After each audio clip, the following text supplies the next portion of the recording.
बहुत समय पहले एक छोटे से गांव में अर्जुन नाम का एक किसान रहता था। वह बहुत मेहनती था, लेकिन उसकी फसलें अच्छी नहीं होती थीं। एक दिन उसे एक बूढ़े साधु मिले जो बहुत प्यासे थे। अर्जुन ने उन्हें पानी पिलाया और अपने खेत में उगाई गई रोटी खिलाई। साधु बहुत खुश हुए और बोले, तुम बहुत नेक दिल इंसान हो। मैं तुम्हें एक रहस्य बताता हूँ। गांव से कुछ दूर एक बाग है जिसे सोने का बाग कहा जाता है। वहां जो भी पौधे उगते हैं उनके पत्ते सोने के होते हैं, लेकिन वहां तक पहुंचना आसान नहीं है।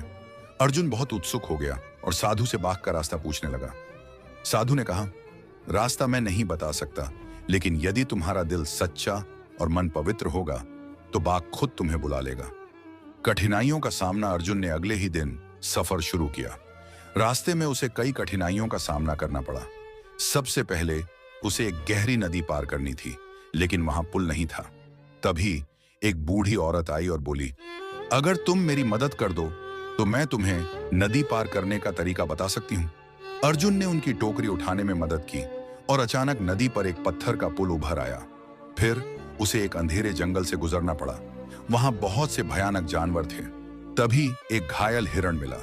अर्जुन ने उसकी मदद की और जैसे ही उसने हिरण के घाव पर औषधि लगाई, जंगल का अंधेरा दूर हो गया और रास्ता साफ हो गया। हर बार जब अर्जुन ने किसी की मदद की, रास्ता आसान होता गया। सोने के बाग तक पहुंचना आखिरकार अर्जुन एक पहाड़ी पर पहुंचा जहां सोने का बाग चमक रहा था।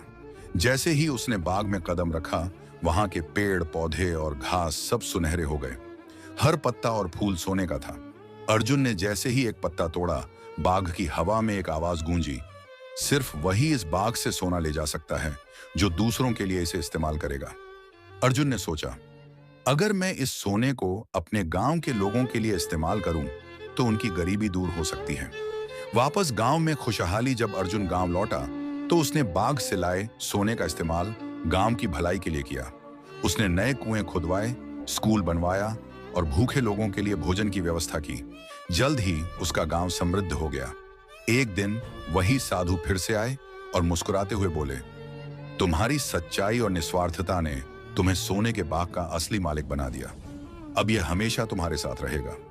उस दिन से अर्जुन का गांव स्वर्ण गांव कहलाने लगा और उसकी कहानी पूरे राज्य में प्रसिद्ध हो गई।